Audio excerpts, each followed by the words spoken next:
Que le Seigneur soit loué et remercié pour le grand privilège que nous avons d'être à nouveau ici pour rencontrer Dieu, écouter sa parole et être bénis. Et je crois que nous avons toutes les raisons d'être reconnaissants et joyeux. Heureux que Dieu nous fait grâce, qu'il nous ait montré le bon chemin, qu'il nous ait rachetés,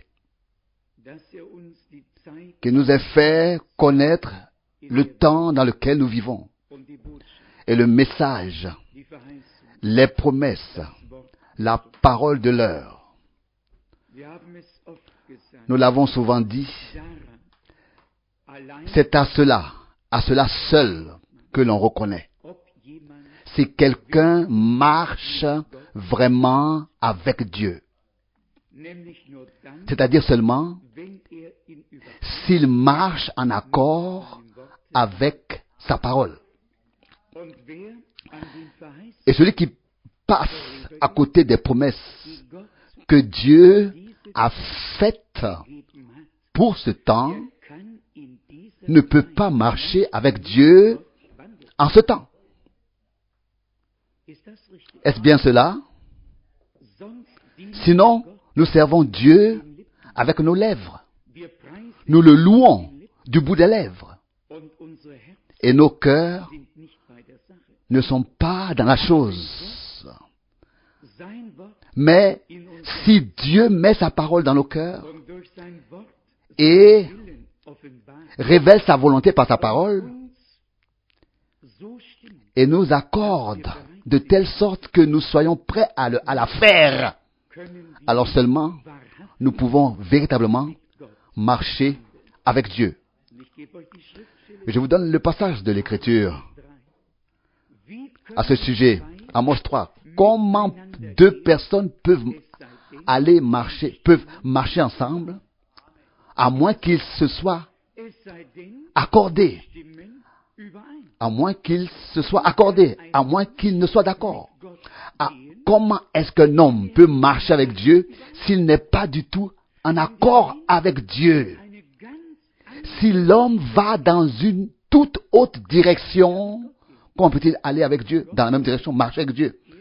Seul celui qui va dans la direction divine peut marcher avec Dieu. Et c'est pourquoi nous sommes très très reconnaissants de ne pas avoir seulement des activités,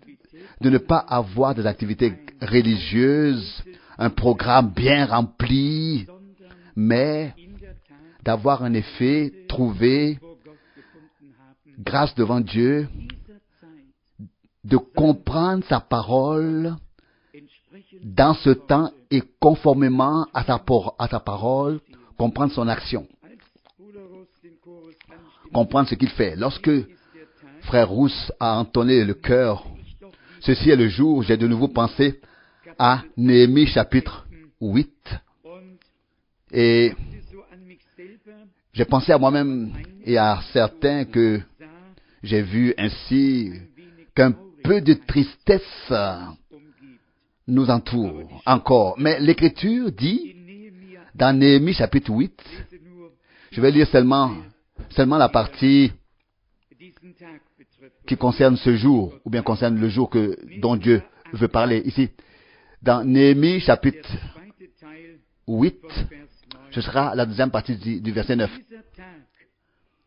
Car ce jour est saint pour l'Éternel votre Dieu. Ne soyez pas tristes.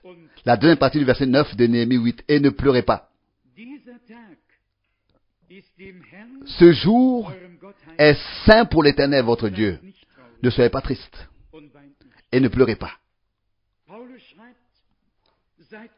Paul écrit, ne soyez pas tristes, comme les autres qui n'ont pas d'espérance. Ésaïe s'exclame au chapitre 40, consolez, consolez mon peuple, et annoncez la fin de sa guerre ou de son oppression. Puis toujours au verset 10, également dans la dernière partie, Néhémie 8, verset 10, la dernière partie, du verset 10, car le jour est saint pour notre Seigneur, ne vous découragez donc pas.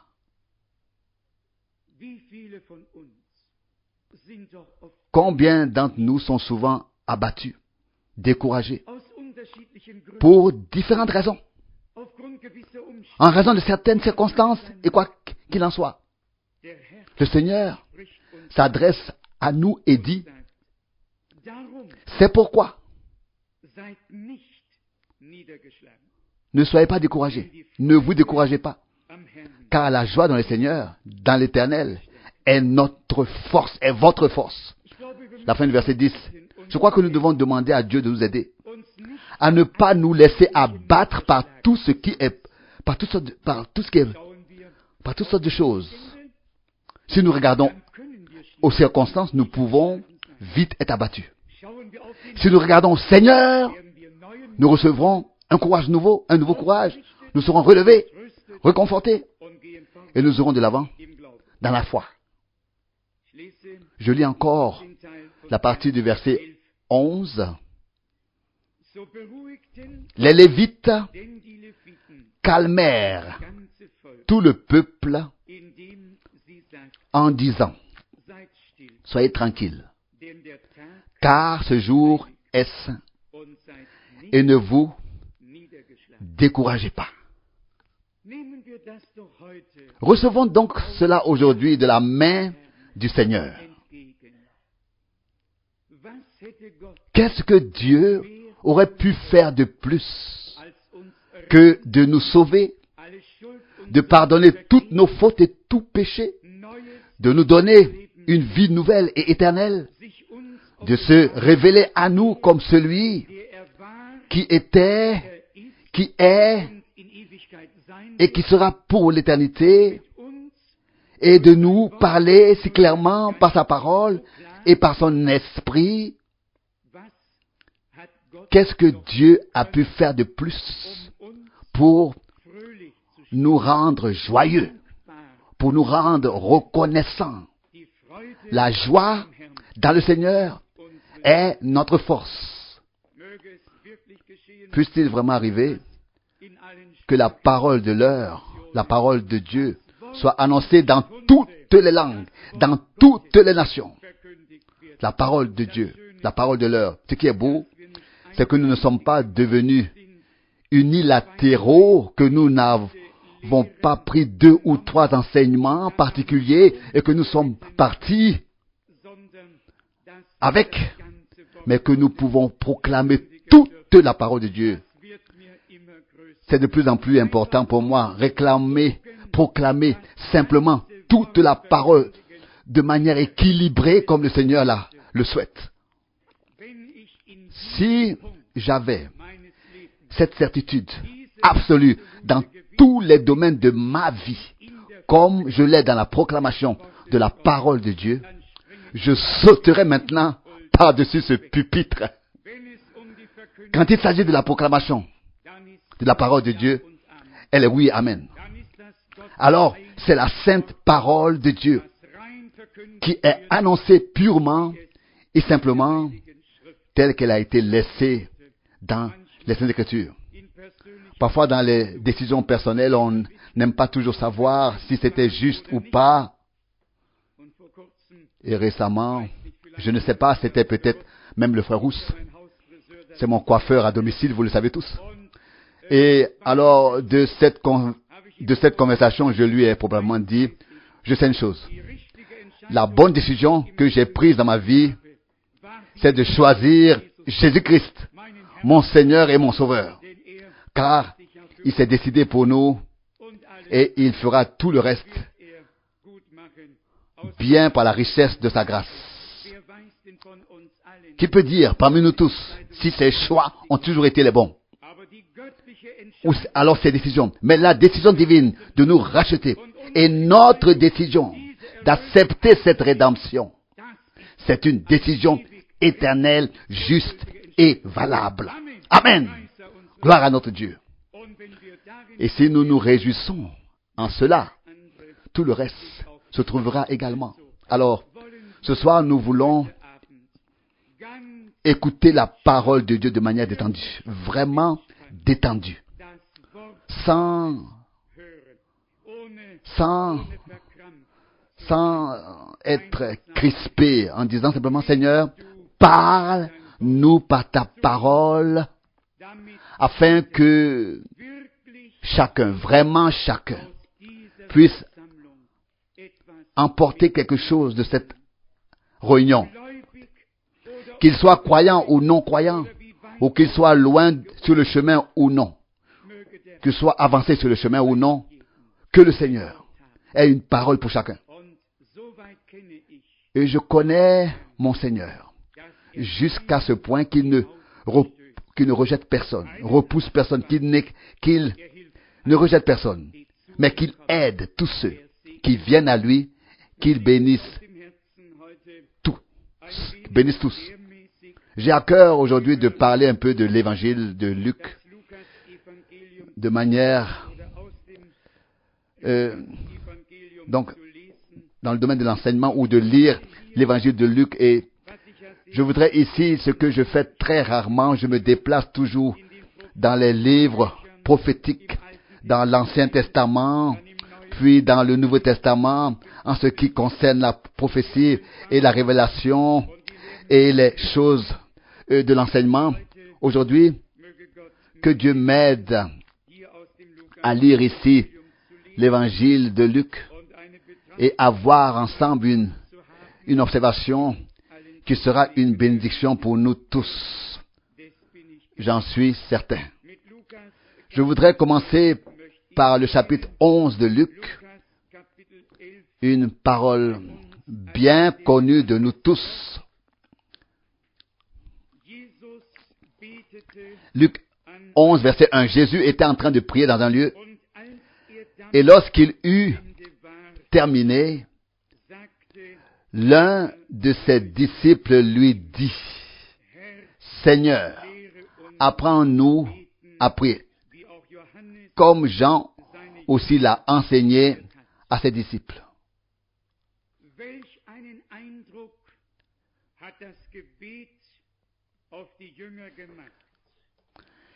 Quelle impression cette prière a-t-elle faite sur les disciples?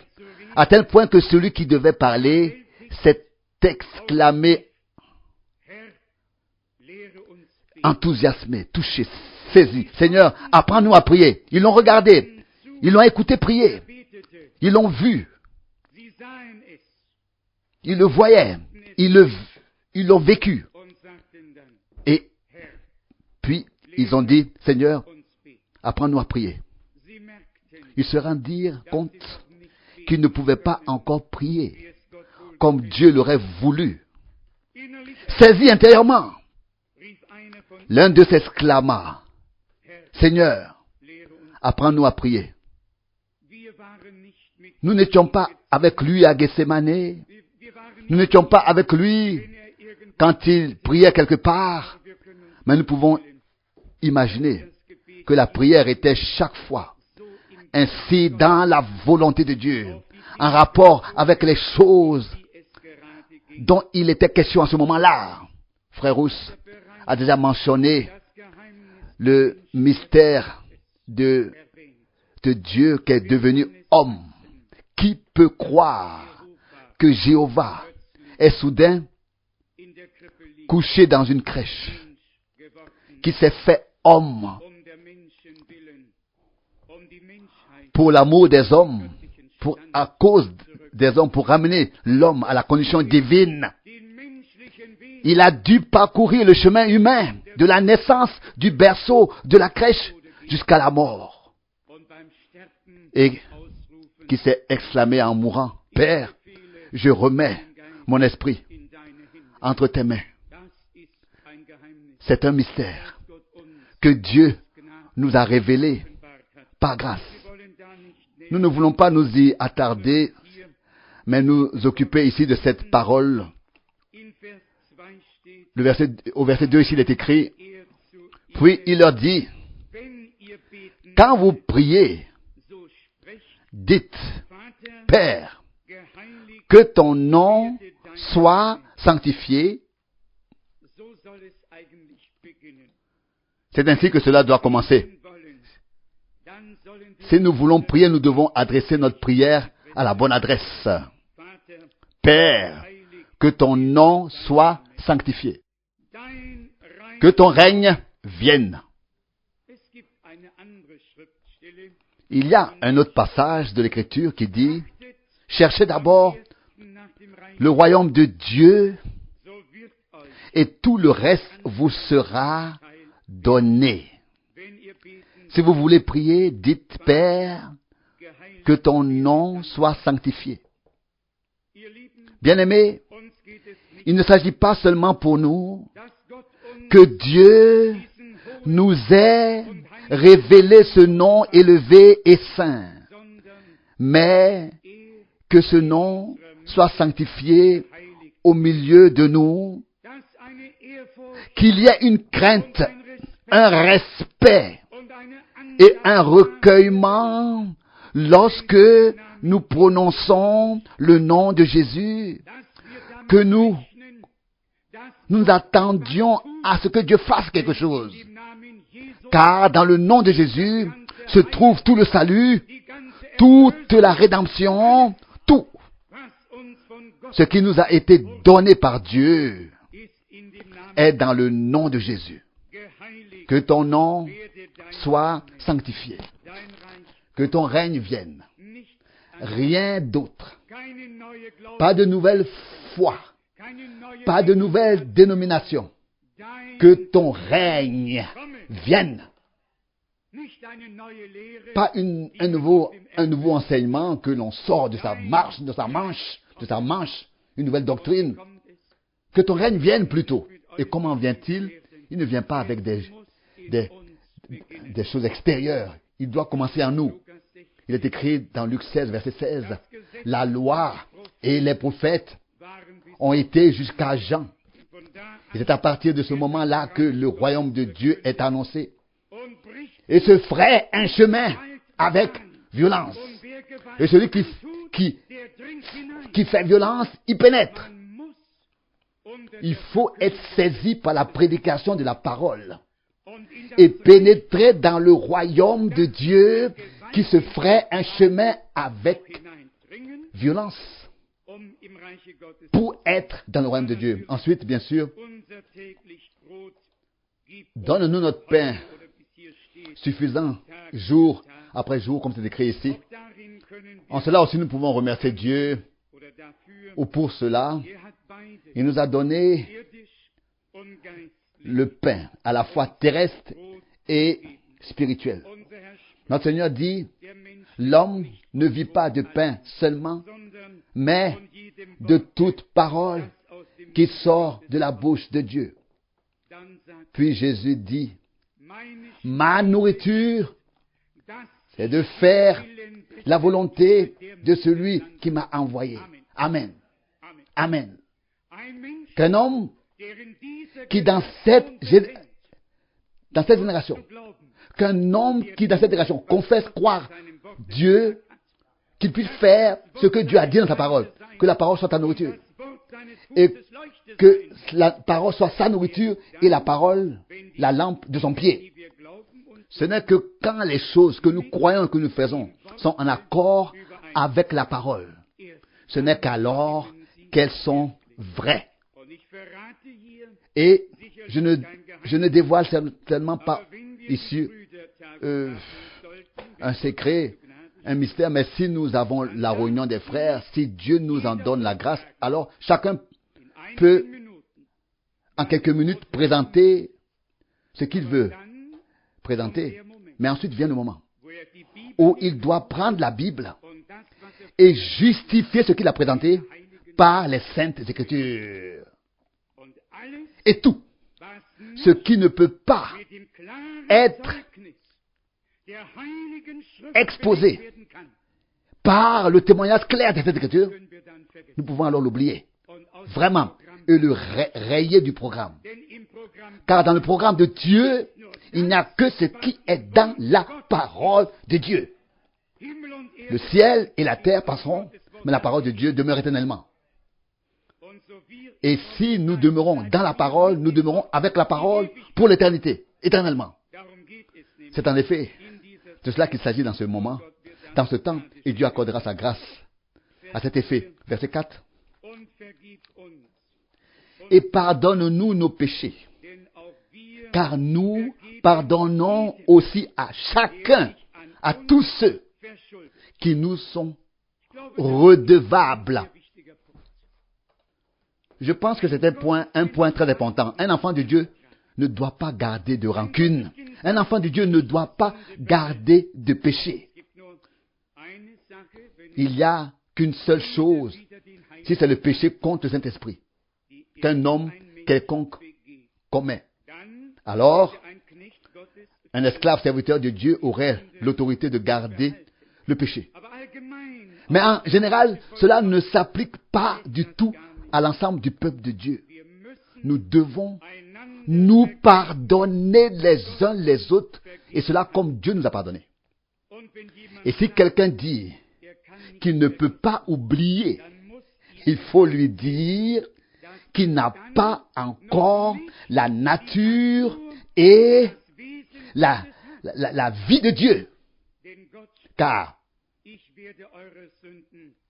Dieu dit, je ne me souviendrai plus de vos péchés et ils seront jetés dans la mer de l'oubli. Dieu ne s'en souvient plus. L'incroyant, lui, peut dire avec raison, oui, je te pardonne, mais j'y penserai encore. Le croyant ne peut pas faire cela. Pardonner, oublier, couvert, réglé à jamais par la grâce de Dieu, pour toujours. Car si nous ne nous pardonnons pas les uns aux autres, Dieu ne peut pas non plus nous pardonner. Et c'est pourquoi cet avertissement sérieux dans ce passage de l'Écriture maintenant. Maintenant du verset 5 jusqu'au verset 10.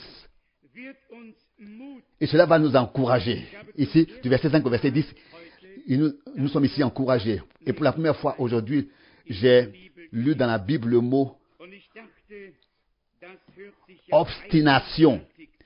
Et j'ai pensé que cela semblait étrange, mais c'est ici dans Luc 11, donc dans le même chapitre, au 9e verset. Ainsi je vous le dis à vous aussi. Demandez, et l'on vous donnera.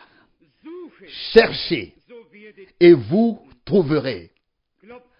Frappez, et l'on vous ouvrira. Je voulais dire le verset 8, pardon. Je vous le dis, même si, étant son ami, il ne se lèverait pas et ne lui donnerait pas ce qu'il désire, là, il se lèvera et lui donnera. Là, il se lèvera et lui donnera tout ce dont il a besoin à cause de la ténacité, de l'acharnement, de sa persistance obstinée. De sa persistance obstinée. Vous connaissez l'histoire, le Seigneur dit, un homme reçoit une visite, il n'a pas de pain. C'est une surprise et cet homme va chez son ami, peut-être son voisin. Pendant la nuit, il frappe. Tous dorment, les enfants dorment, toute la famille dort, il frappe et dit, ami, j'ai reçu une visite et je n'ai pas de pain. Aide-moi s'il te plaît, j'ai besoin de 3 pains. Oui, le chef de la maison dit, tiens, écoute, toute la famille dort, vous pouvez le lire ici, ne m'embête pas. C'est écrit ici au verset 7. Ne me dérange pas, la porte est déjà fermée à clé et mes enfants sont déjà au lit. Avec moi, je ne peux pas me lever et te le donner.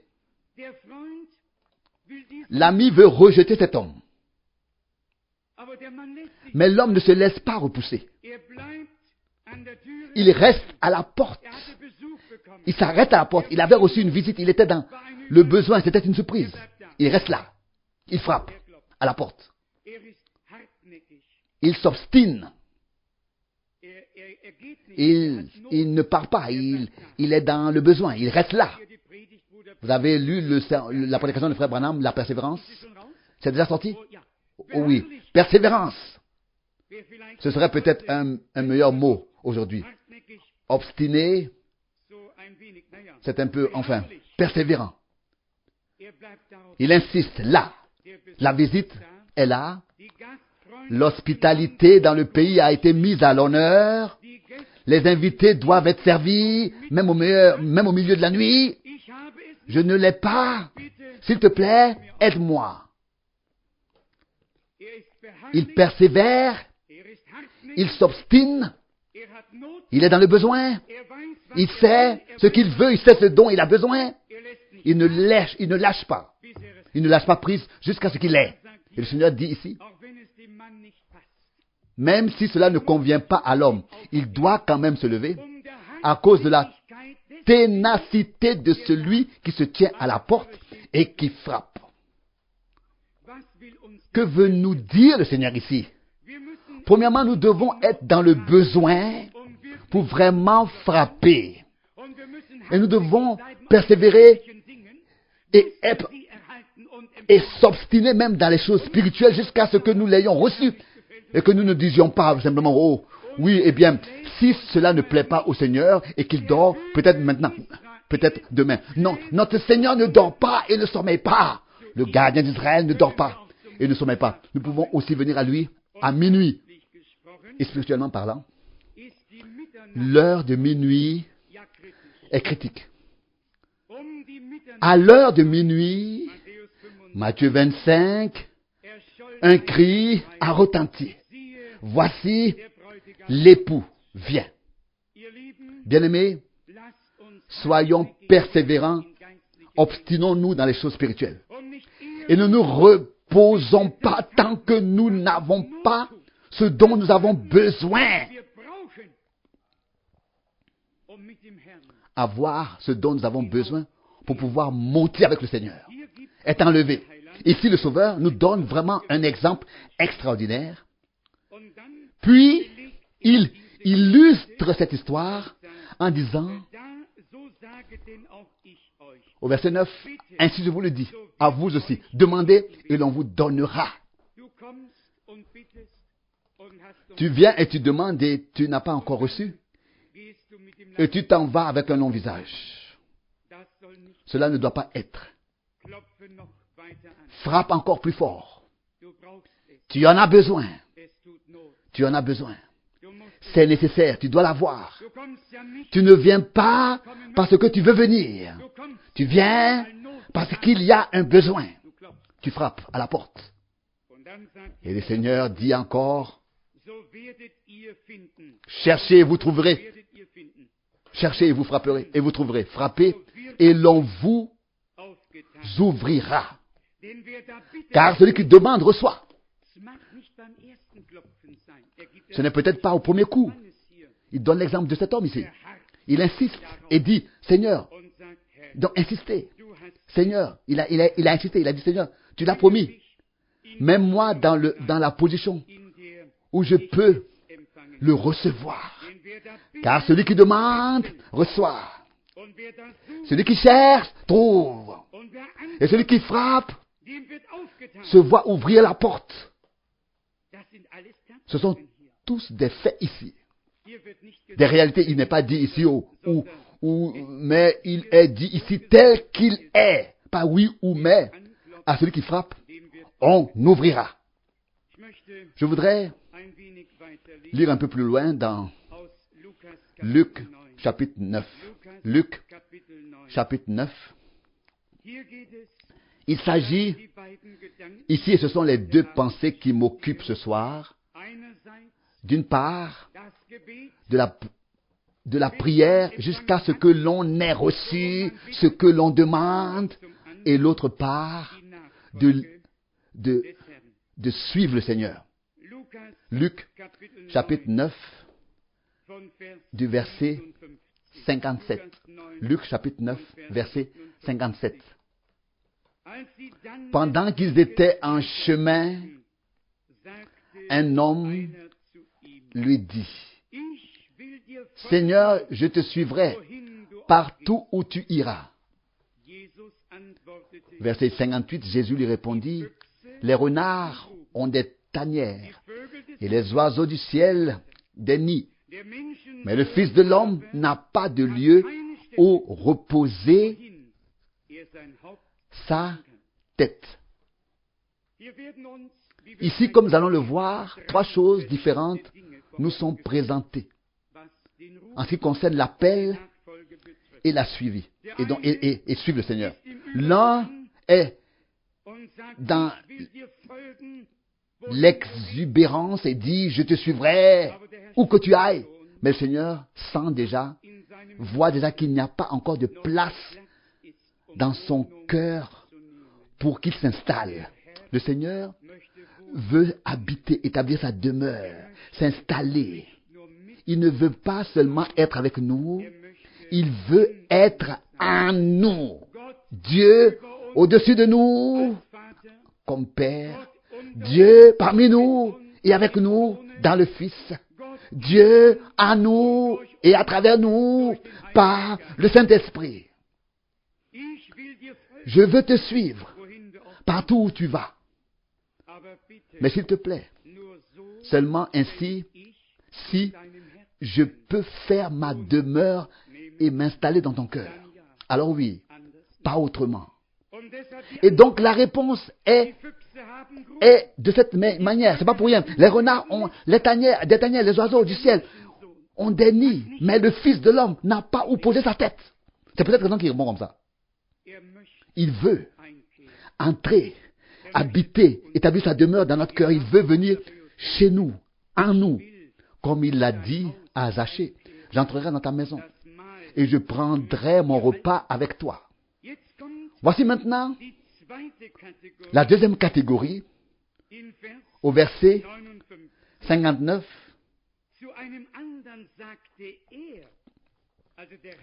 Il dit à un autre, donc le Seigneur, suis-moi. Et celui-ci lui répondit, permets-moi d'aller d'abord enterrer mon père. Alors il lui répondit,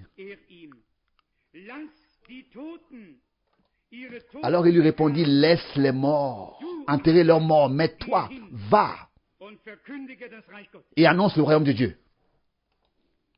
Ici, une vocation divine était même liée à cet appel. Ici, c'est le Seigneur qui a prononcé l'appel, et je crois que nous avons très bien compris que ce n'est pas nous qui avons cherché le Seigneur, mais c'est lui qui nous a cherchés. Ce n'est pas nous qui l'avons trouvé, c'est lui qui nous a trouvés. C'est lui qui a eu pitié de nous. Et si parmi eux se trouvent ceux qui pensent encore devoir régler des affaires familiales terrestres, alors je pense vraiment au deuxième cantique proposé par Frère Rousse. Va, quitte la maison de ton père ou de ta patrie et la maison de ton père. Un appel divin va au-delà de toute parenté. Un appel divin est plus important que tout lien terrestre. Et vous verrez, dans le royaume de Dieu, il n'y aura qu'une seule famille, et c'est la famille de Dieu. Les fils et les filles de Dieu. Si nous considérons les Écritures,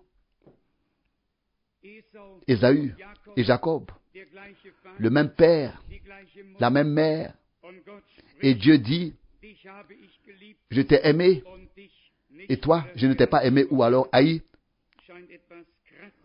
Le mot haï semble être traduit de manière un peu crue, mais là encore, nous ne voulons pas nous y attarder. Maintenant, l'un a été accepté, l'autre n'a pas été accepté. La naissance terrestre n'est pas encore une nouvelle naissance. Ce n'est que par la nouvelle naissance que nous devenons des fils et des filles de Dieu. Parce que nous sommes d'une semence divine.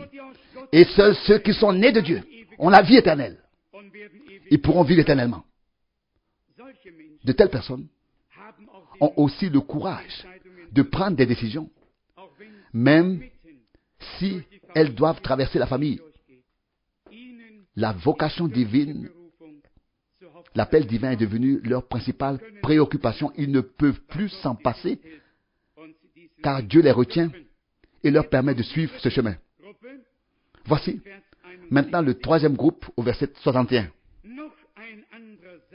Un autre encore dit, Seigneur, je te suivrai, mais d'abord, permets-moi de prendre congé des gens de ma maison. Alors Jésus lui dit, nul homme qui a mis la main à la charrue et qui regarde ensuite en arrière n'est apte au royaume de Dieu. Nous ne devons pas lire de tels passages bibliques de manière superficielle et penser que le Seigneur a appelé ici au mépris des parents, au mépris du père et de la mère. Non, c'est le premier commandement qui a une promesse. Honore ton père et ta mère. Mais le Seigneur voit dans nos cœurs.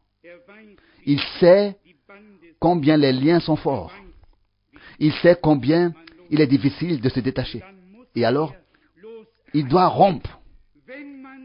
Si l'on ne peut pas soi-même, d'une manière ou d'une autre, abandonner ce lien qui n'est pas agréable à Dieu, alors Dieu doit le rompre. C'est ici que se trouve le mot « mais ». Et chaque fois que le mot « mais » est prononcé, nous savons déjà ce qui va se passer. Il y a alors une objection ou un doute, quel qu'il soit, mais il y a quelque chose qui ne plaît pas à Dieu. Mais permets-moi de prendre congé des gens de ma maison, qui que cela aurait été. Le Seigneur ici dit clairement, personne.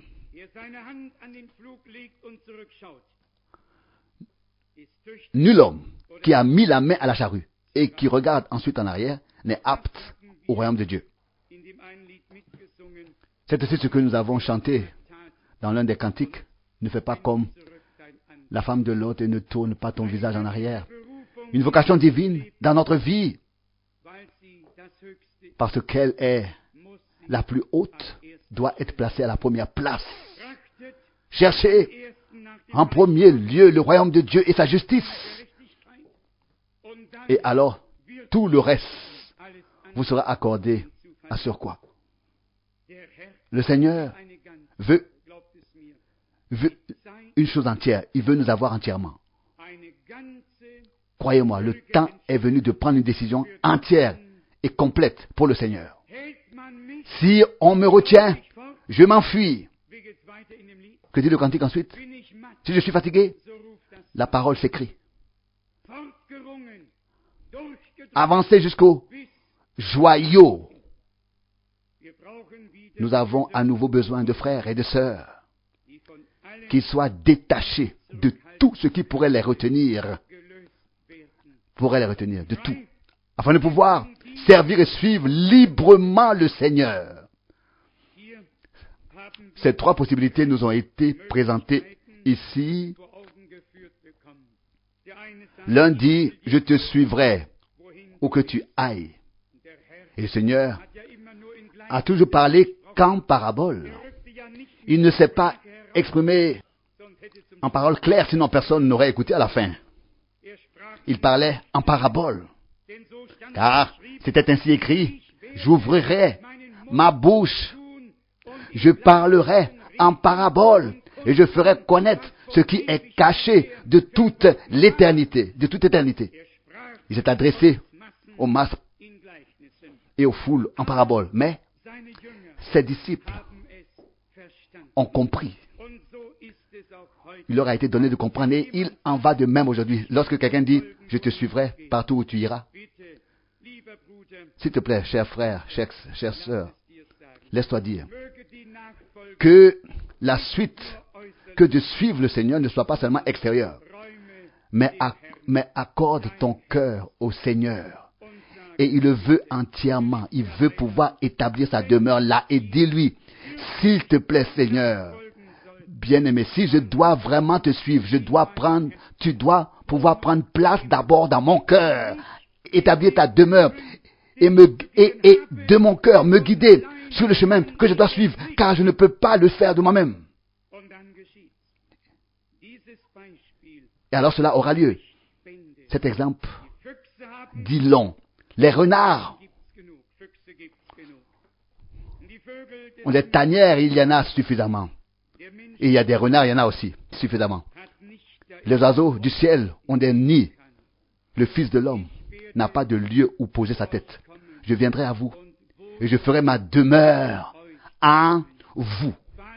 Pas de le suivre comme ça extérieurement. Père, toi en moi et moi en eux, afin que nous soyons tous un. Cette unité totale et ensuite l'accord avec Dieu. Pas plus. Donc plus, permets-moi que je fasse encore ceci et cela. Mais je veux d'abord, non, laisse ton mais, laisse ton si, laisse tout ce qui pourrait sortir de ta bouche et s'opposer à ce que veut le Seigneur. À ce que veut le Seigneur. Engloutis-le. Avale-le, ne le prononce même pas. Ne le dis même pas du tout. Laisse la haute et sainte vocation de Dieu pénétrer si puissamment dans ton cœur que tu sentes exactement. Aujourd'hui, le Seigneur m'a appelé. Aujourd'hui, il a mis fin à mes propres voies et projets. Aujourd'hui, il sollicite mon cœur. Selon la parole de l'Écriture, mon fils et ma fille, donne-moi ton cœur, qu'il m'appartienne. Quelqu'un a très bien dit de Samson qu'il servait le Seigneur, mais pas son cœur. Il n'a pas servi le Seigneur avec son cœur. Dieu veut que nous le servions avec le cœur. Et si nous le servons avec le cœur, nous le servons aussi avec les mains, avec la bouche, avec tout ce que nous sommes. C'est ce que Dieu veut aujourd'hui. Il veut que nous prions selon sa volonté. Que ton nom soit sanctifié. Comment sera-t-il sanctifié? En croyant et en acceptant de tout cœur ce qui a été dit en son saint nom par tous les esclaves serviteurs et les prophètes, et en étant sanctifiés par la vérité de la parole qu'ils ont prêchée. Sanctifie-les par ta vérité. Ta parole est la vérité. Aujourd'hui, comme j'ai voulu le dire au début, il y a suffisamment d'activités religieuses et on ne devrait pas le croire. Mais le Vatican est en effet le lieu où se déroulent toutes les négociations avec les chrétiens et les musulmans et les hindous et qui ils sont tous. On veut une religion mondiale. Une seule chose sous un seul patronage. Ce qui se passe aujourd'hui dans le domaine religieux, à tous les niveaux c'est à peine croyable. Tout ça des négociations. Mais que se passe-t-il dans le royaume de Dieu? Ne devrions-nous pas y crier, Seigneur, notre Dieu, nous voici. Tiens une conférence avec nous. Viens au milieu de nous. Partout, on fait des conférences. Partout, ils veulent faire des conférences, obtenir quelque chose, atteindre quelque chose. Mais nous, que devrions-nous dire? Seigneur, nous sommes ici, nous voici. Et quand ce grand homme protestant a donné l'explication de Jean 14, où notre Seigneur a dit, dans la maison de mon Père, il y a plusieurs demeures. Et ensuite, il a donné cette explication. Des demeures pour les chrétiens, des demeures pour les musulmans, des demeures pour les hindous. Cela, alors, était son interprétation. Je sais pour qui notre Seigneur a préparé la demeure. Ils peuvent venir de l'hindouisme. et de n'importe quel isthme. Mais ils doivent venir à Jésus-Christ, le crucifié, pour recevoir la vie éternelle. Ils peuvent être musulmans, mais ils doivent devenir croyants par la voie biblique. Et il n'y a qu'une seule voie, c'est notre Seigneur. Il n'y a qu'une seule vérité, et c'est notre Seigneur. Une seule vie, et c'est aussi notre Seigneur. Mais nous voyons tout ce qui est fait avec la parole. Comment on le plie et l'adapte à chaque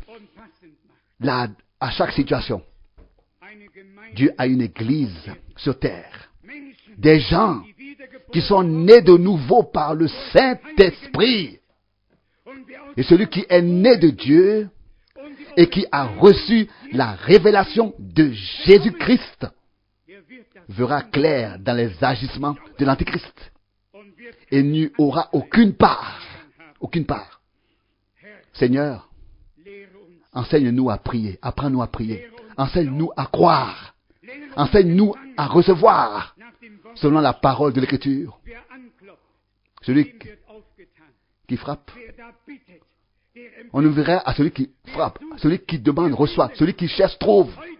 Aujourd'hui encore, en cette heure, cela peut devenir une réalité divine dans ta vie.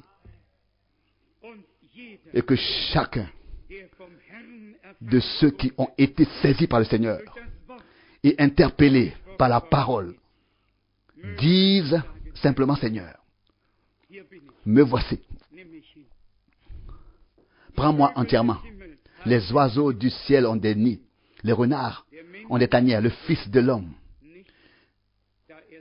n'a pas d'endroit où poser sa tête. Il veut trouver aujourd'hui un lieu où il puisse entrer, où il puisse rester, demeurer, habiter, et ce sera ton cœur et le mien. C'est là qu'il veut faire sa demeure aujourd'hui. Et s'il y a quelqu'un d'autre ici qui dit peut-être mais, j'ai encore un cercle d'amis, mais, j'ai encore des mais, laissez-moi encore dire à ces mais-là, aujourd'hui, laisse le mais et accepte l'offre de la grâce divine.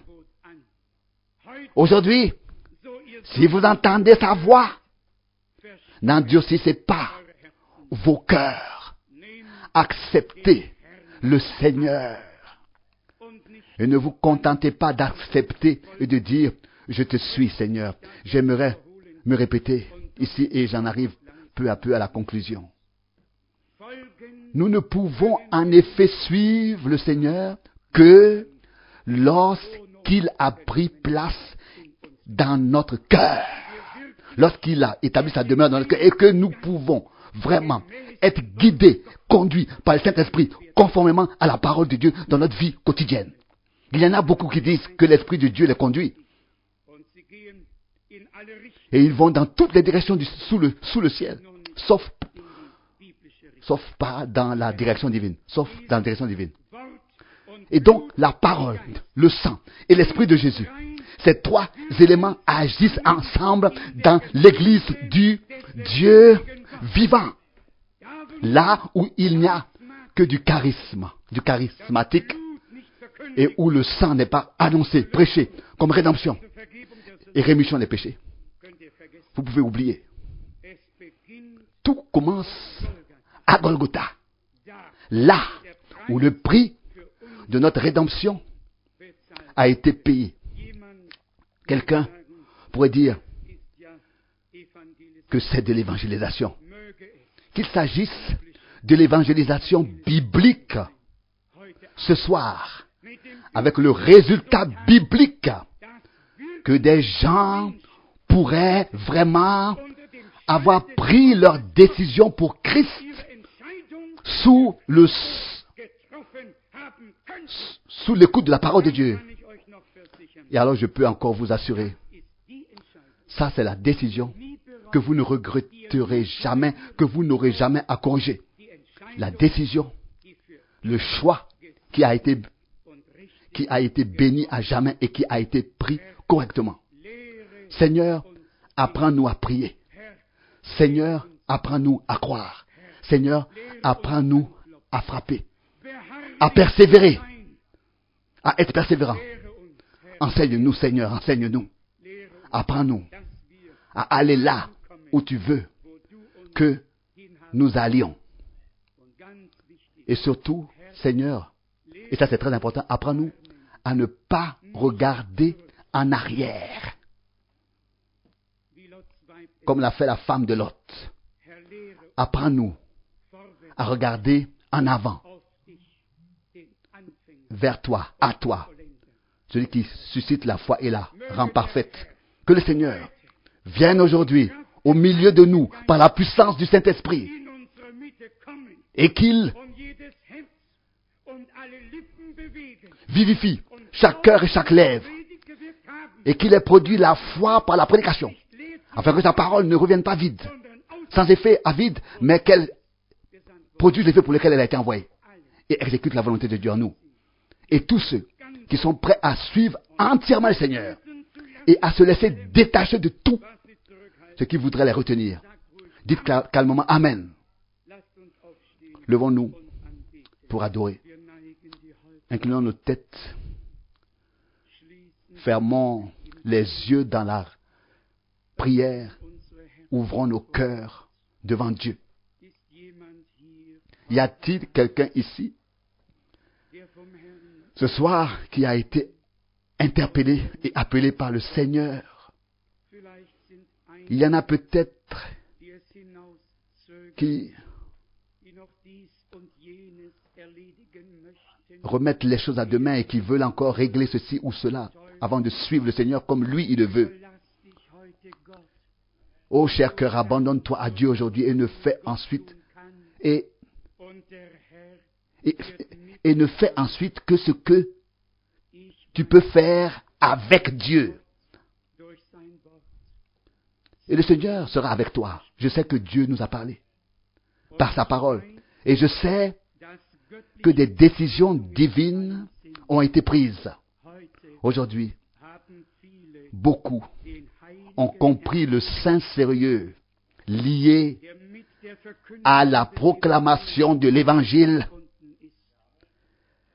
Aujourd'hui, le Seigneur a parlé. C'est aujourd'hui que vous devez venir, que vous devriez venir. Il appelle.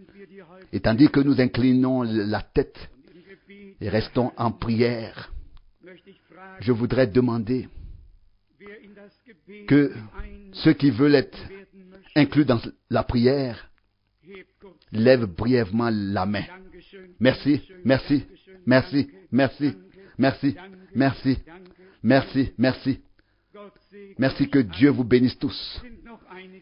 Il y en a encore quelques-uns ici, surtout parmi les jeunes, chers amis. Ne pensez pas que je vais d'abord. Mais aujourd'hui, c'est le moment, c'est l'heure, maintenant, justement, maintenant, à cet instant précis, c'est le jour. C'est le Seigneur, et c'est le Seigneur qui appelle. Venez à lui aujourd'hui. Venez à lui aujourd'hui. Est-ce que quelqu'un va encore lever les mains? Alors que toutes les têtes sont inclinées, les yeux fermés, et que nous prions tous pour que l'Esprit de Dieu puisse agir. Est-ce que quelqu'un va encore lever la main? Merci. Y a-t-il encore quelqu'un? Que Dieu vous bénisse. Que Dieu vous bénisse. Père céleste, nous te remercions de tout cœur pour ta sainte et précieuse parole. Oui, le royaume de Dieu s'est approché, s'est rapproché et il se ferait un chemin avec violence. Il est au milieu de nous et il est en nous. Seigneur bien-aimé, notre Père, que ton nom soit sanctifié aujourd'hui au milieu de nous. Alléluia. Nous te louons. Nous louons. Ton royaume vient aujourd'hui avec force au milieu de nous. Qu'il perce. Seigneur, bien-aimé, nous te remercions de tout cœur de nous avoir pardonné et de pouvoir nous pardonner les uns, et de ce que nous pouvons nous pardonner les uns les autres comme tu nous as pardonné. et de nous aimer dans l'amour divin dont tu nous as aimés. Dieu fidèle, tu agis maintenant au milieu de nous par le Saint-Esprit. Nous t'en remercions de tout cœur. Apprends-nous à prier. Apprends-nous à croire. Apprends-nous à recevoir. Donne-nous la persévérance, la constance, la patience, afin que nous persévérions jusqu'à ce que nous ayons obtenu les promesses de Dieu et que nous arrivions à la perfection. Nous te remercions du fond du cœur, toi le Dieu vivant. Que cela soit vrai, ô Seigneur, que tu peux venir habiter à nous. Sauveur fidèle, tu veux bien venir habiter à nous. Établir ta demeure réellement en nous. Ô Seigneur, nous voici. Enlève tout ce et tout mais, toute excuse, tout délai. Enlève tout de nous. Et fais-nous te voir aujourd'hui comme notre Sauveur. T'expérimenter aujourd'hui comme notre Sauveur. Celui qui pardonne, qui sauve, qui bénit, qui libère, qui guérit. Seigneur bien-aimé, confirme aujourd'hui ta parole au milieu de nous, en tous ceux qui l'ont entendu et qui l'ont cru et qui la croient. Qu'il soit fait et que cela soit fait au nom du Seigneur par la puissance de Dieu. Que chacun qui croit reçoive ce que Dieu lui a promis. Et que celui qui frappe, il lui soit ouvert. Et celui qui demande, qu'il reçoive. Seigneur bien-aimé, c'est le jour d'un joyeux message, d'une bonne nouvelle, d'un bon message. Ton peuple ne sera ni triste ni abattu. Tu as restitué. Tu as parlé. Et tu rassembles maintenant toutes les choses comme elles doivent être, comme elles doivent l'être. Tu les rassembles pour le dernier tour dans le royaume de Dieu, que ce soit politiquement ou religieusement, que ce soit dans la politique ou dans la religion, que ce soit avec Israël ou avec l'Église, et finalement avec l'appel de l'épouse de l'agneau. Seigneur bien-aimé, que ta parole aille et arrive, atteigne, descende du ciel et atteigne toutes les langues, toutes les nations. Oh Dieu, nous te louons et nous t'adorons. En vérité, nous sentons ta présence. Tu es présent. Je t'en remercie et je loue ton saint nom et merveilleux nom. Qu'il soit sanctifié au sein de ton peuple, qui se laisse sanctifier par la vérité de ta parole. Seigneur bien-aimé, je te remercie également de nous avoir ressuscités d'entre les morts. Et grâce à Dieu, nous avons aussi quitté le cimetière et nous sommes dans l'église du Dieu vivant. Alléluia. Loué et exalté soit le Seigneur, le Dieu d'Abraham, d'Isaac et de Jacob, notre Dieu, le Dieu d'Israël. Bénis ton peuple comme jamais auparavant, de la richesse de ta grâce. Bénis tous ceux qui ont levé les mains, tous ceux qui ont ouvert leur cœur. Seigneur bien-aimé, aujourd'hui, nous laissons derrière nous tout, mais et tout si, et nous te prions de prendre place, d'établir ta demeure dans notre cœur, afin que nous ne nous égarions pas. Car c'est ainsi que tu l'as dit dans ta parole. L'homme s'égare avec son cœur, mais Si nous voulons connaître tes voies, il faut que tu prennes demeure à nous. Et alors nous ne nous égarerons plus. Alors nous sortirons de l'égarement. Et nous te suivrons. Seigneur bien-aimé, que ce service divin aujourd'hui te soit consacré. Et que tous ceux qui entendront ta parole aujourd'hui, ici et ailleurs, que ton esprit soit présent partout où ta parole est proclamée, où ton nom est honoré, que tu parviennes à tes fins et que tu reçoives ce qui te revient de plein droit. Loué et exalté soit ton Saint-Nom. Alléluia. Alléluia. Que tout le peuple dise Alléluia. Loué soit Dieu. Loué soit Dieu. Loué soit Dieu.